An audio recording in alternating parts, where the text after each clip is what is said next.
पिछले दिनों आपका एक बयान जो है काफी चर्चा में रहा कि संसद का ये बड़ा दुर्भाग्य है कि राहुल गांधी जैसे व्यक्ति उसमें बैठे हैं। जब भारत की नई संसद बनी थी, वो संसद भाजपा की नहीं है, भारत की है। उसका विरोध किसने किया? राहुल गांधी जी ने किया। किसी हिंदू धर्म गुरु का कांग्रेस में रहना राहुल गांधी की कयादत में मुझे लगता है नामुमकिन है। कांग्रेस से लोग नाराज नहीं है, माफ करना, राहुल गांधी की हरकतों ने कांग्रेस को बर्बाद किया है। टाइम्स नाउ नव भारत डिजिटल के खास शो डिजिटल टॉक में आपका स्वागत है। आज हमारे साथ बेहद खास शख्सियत कल्की धाम के पीठाधीश्वर आचार्य प्रमोद कृष्णन जी मौजूद हैं। आचार्य जी, आपका स्वागत है। Thank you. पिछले दिनों आपका एक बयान जो है काफी चर्चा में रहा कि संसद का ये बड़ा दुर्भाग्य है कि राहुल गांधी जैसे व्यक्ति उसमें बैठे हैं। जब भारत की नई संसद बनी थी, तो वो संसद भाजपा की थी या भारत की थी? वो संसद भाजपा की नहीं थी। वो संसद भाजपा की नहीं है, भारत की है। उसका विरोध किसने किया? राहुल गांधी जी ने किया। विरोध करना चाहिए भाजपा का, कर रहे हैं आप भारत की संसद का। देश के बाहर जाते हो तो कहते हो भारत में लोकतंत्र मर गया। अगर लोकतंत्र मर जाता तो तुम चुनाव कैसे जीतते? कहते हो चुनाव आयोग चोर है। अगर चुनाव आयोग चोर होता तो इसी चुनाव आयोग ने सर्टिफिकेट जारी किया, आप संसद में बैठे हैं, आप सांसद हैं, आपकी पार्टी के भी कई सांसद हैं। तो अगर चुनाव आयोग चोर है तो पहले अपनी संसद की सदस्यता से इस्तीफा दो। अगर ये ईवीएम गलत है तो इस ईवीएम ने जो आपकी सरकारें बनाई है उनका इस्तीफा दिलाओ। अगर ये संसद भाजपा की है और आप इसका विरोध कर रहे थे, तो इस संसद में क्यों जाते हो? भारत के बाहर जाकर के कहते हो लोकतंत्र मर गया, भारत में डेवलपमेंट नहीं है, भारत में मुसलमान सुरक्षित नहीं है। पूरी दुनिया में जितने सुरक्षित मुसलमान भारत में हैं, वो और कहीं नहीं है। तो कुल मिला के आप भाजपा का विरोध करते करते भारत का विरोध करना शुरू कर दिए हो। तो जो भारत का विरोध कर रहा है, भारत की संसद में बैठा है, तो इसलिए मैंने कहा कि जो भारत का नहीं हो सकता वो भारत की संसद का कैसे होगा। एक लंबे तो वक्त मैंने तक कहा आप कि जी, एक ये लंबे वक्त दुर्भाग्य तक है, कांग्रेस इट में इज रहे आप, फिर उसके मोस्ट बाद अनफॉर्चुनेट फॉर दिस कंट्री। आचार्य जी बहुत लंबे वक्त तक आप कांग्रेस में रहे। उसके बाद कहीं ना कहीं दूरियां हो गई और आपने कांग्रेस से इस्तीफा दे दिया। अब हम क्या ये माने कि 2026 में आप सक्रिय राजनीति में आएंगे या कोई पार्टी ज्वाइन करेंगे? ऐसा लोगों के मन में सवाल है और लंबे अरसे से ये जानना चाह रहे हैं। पहली बात, मैंने कांग्रेस से इस्तीफा नहीं दिया, मुझे कांग्रेस ने निकाला। कांग्रेस ने क्यों निकाला? कि साहब मुझे कांग्रेस ने निकालते वक्त कहा आप पार्टी के विरोध में बोलते हैं। मेरा गुनाह ये था, मैंने कहा साहब राम मंदिर का विरोध मत करो, राम का विरोध मत करो, राम मंदिर के निमंत्रण को मत ठुकराओ, कांग्रेस पार्टी की कमान दूसरे नेता को सौंप दो। यही तो बातें थी। आप भाजपा से लड़ो, भारत से मत लड़ो, भारत की संसद का विरोध मत करो। अब कांग्रेस की कांग्रेस पार्टी की जो लाइन है वो डिसाइड करते हैं जो कांग्रेस के बड़े नेता हैं, और उन बड़े नेताओं में नेता कम है, नौकर ज्यादा है। अगर कांग्रेस ने कहा कि आप पार्टी लाइन के खिलाफ बयान दे रहे हैं, तो पिछले दिनों हमने दिग्विजय सिंह का बयान देखा आरएसएस को लेकर, उसके बाद उन्होंने सफाई दी। तो ये तो एक के बाद एक बाकी नेता भी इस तरह के बयान दे ही रहे हैं, शशि थरूर लगातार दे रहे हैं। देखिए, किसी हिंदू धर्म गुरु का कांग्रेस में रहना राहुल गांधी की कयादत में मुझे लगता है नामुमकिन है। क्योंकि राहुल गांधी जी और उनकी जो चौकड़ी है, एक कोठरी है, वो पहले ऐसा समझते थे कि बीजेपी हिंदुओं की पार्टी है। लेकिन मुझे ऐसा लगता है कि वो अब ऐसा समझने लगे हैं कि हिंदू ही भाजपाई है। तो इसलिए वो पहले भाजपा का विरोध करते थे। अब उनको लगता है कि भाजपा को शक्ति देने का काम हिंदू कम्युनिटी कर रही है, तो इन हिंदुओं के खिलाफ बोलो। जबकि सच बात यह है कि बीजेपी का जन्म हुआ 1980 में, आरएसएस का जन्म हुआ 1925 में। हिंदुत्व तो सदियों से है, सनातन सदियों से है, लाखों वर्ष पूर्व राम हुए। तो प्रश्न ये पैदा होता है कि जो कांग्रेस पार्टी महात्मा गांधी के रास्ते चलती थी, आज वो पार्टी मोहम्मद अली जिन्ना के रास्ते पे जा रही है। तो अगर पार्टी की लाइन गलत है तो उसको सही करने का काम किसका है? पार्टी के लिए नेताओं का, एडवाइजर्स का। मैंने वही कहा कि आप राम से, राष्ट्र से नहीं लड़ सकते। एक राम सवाल। इस देश की आत्मा है। राम को और भारत को अलग करके नहीं देखा जा सकता। सबसे बड़े सेकुलर नेता कौन से हुए भारत में? महात्मा गांधी। उनकी समाधि पे क्या लिखा हुआ है? जाके देखो, हे राम। भारत की सर्वोच्च अदालत के मुख्य न्यायाधीश के कक्ष में क्या लिखा हुआ? यतो धर्मस ततो जया। अब प्रश्न ये पैदा होता है, राम राज्य की कल्पना किसने की? महात्मा गांधी ने। तो जो वो महात्मा गांधी जिसको तुम आइडियल मानते हो, अगर उसके रास्ते चलोगे तो राम का रास्ता है। तुम राम के रास्ते नहीं चल रहे, तुम तो जबरदस्ती का लट कर रहे हो।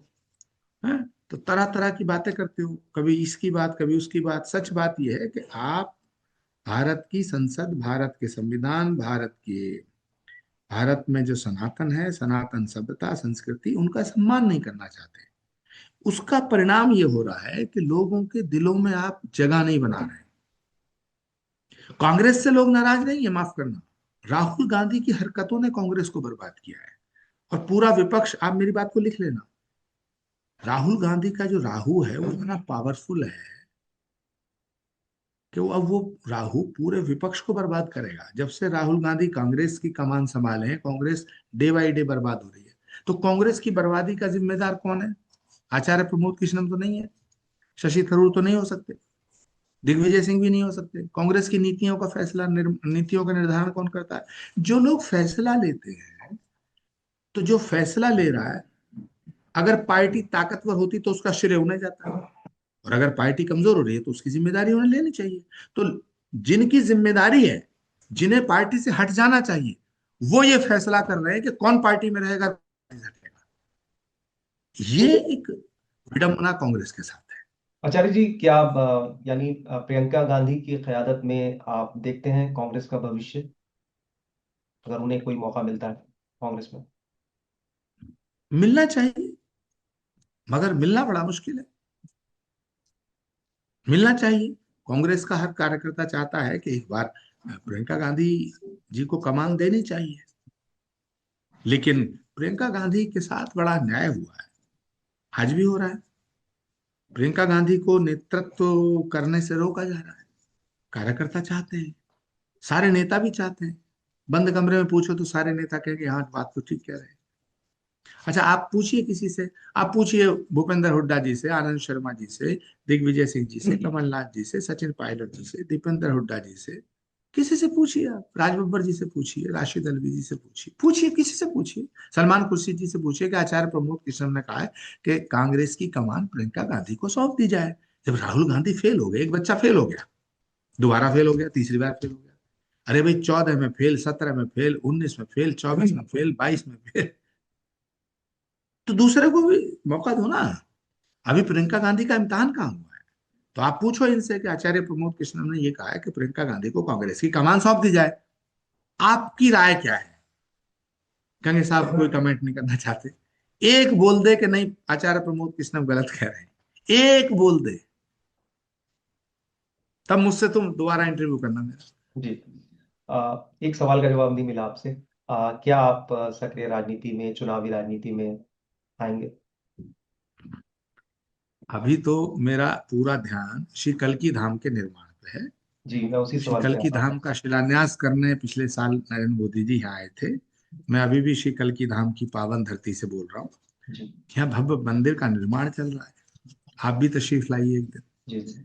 ये सनातन का केंद्र है। भारत के भविष्य को दिशा देने वाला ये धाम बनेगा, ऐसा प्रधानमंत्री जी ने भी बोला है। हम लोग इसमें लगे हैं। हाँ, अभी दर्शक दर्शक ये भी जानना चाह रहे अभी हैं कि उसका काम कहाँ तक पहुंचा।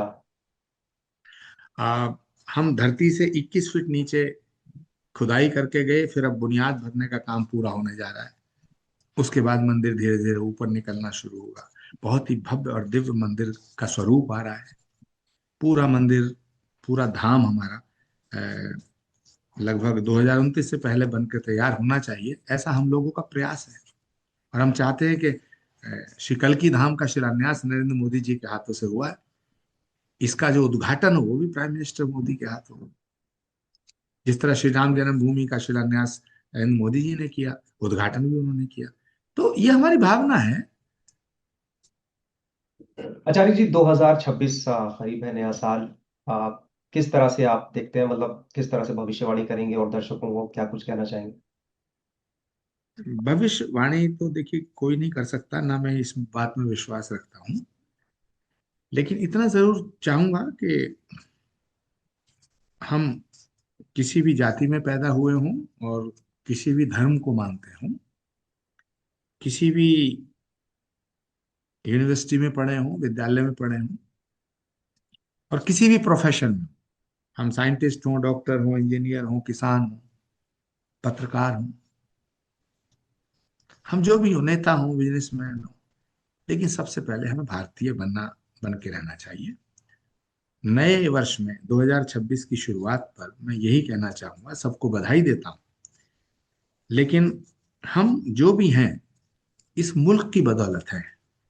यदि भारत है तभी भारतीयता है, तभी भारतीय है। भारत ही नहीं रहेगा तो आप कहाँ के रहेंगे?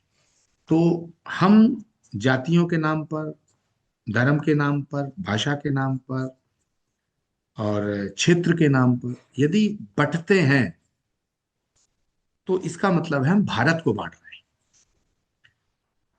और भारत को बांटने का मतलब हम अपने घर को बांट रहे हैं। तो हमें ये समझना पड़ेगा, और मैं ये सबसे अपील भी करता हूं, अपेक्षा करता हूं कि 2026 में एक नए भारत का निर्माण करने के लिए हम सब एक हो जाएं। हम राजनीति करें, लेकिन इस हद तक ना गिरें कि हम देश की मुखालफत करना शुरू कर दें। सत्ता के लिए इतने अंधे ना हो जाए। सत्ता आएगी जाएगी, आती है जाती है, कल किसी की थी आज किसी की है, कल किसी और की होगी। देश रहना चाहिए, मुल्क रहना चाहिए। बिल्कुल। आचार्य जी, बहुत बहुत धन्यवाद, आपने इतना कीमती वक्त दिया अपना। आपका भी बहुत बहुत शुक्रिया। मुझे आपने मेरा बहुत इंतजार किया और नहीं। मुझे मौका दिया अपनी बात रखने का। बहुत बहुत धन्यवाद। आपको भी 2026 की शुभकामनाएं, ढेर सारी मुबारकबाद।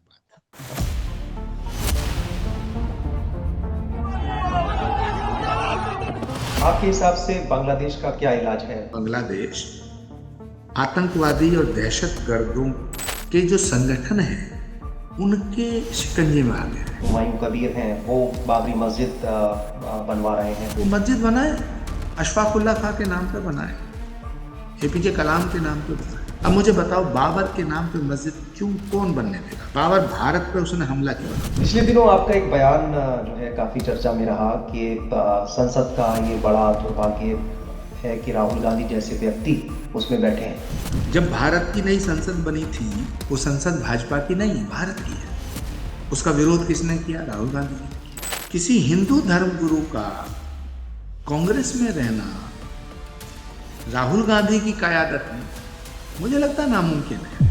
कांग्रेस से लोग नाराज नहीं है, माफ करना, राहुल गांधी की हरकतों ने कांग्रेस को बर्बाद किया है।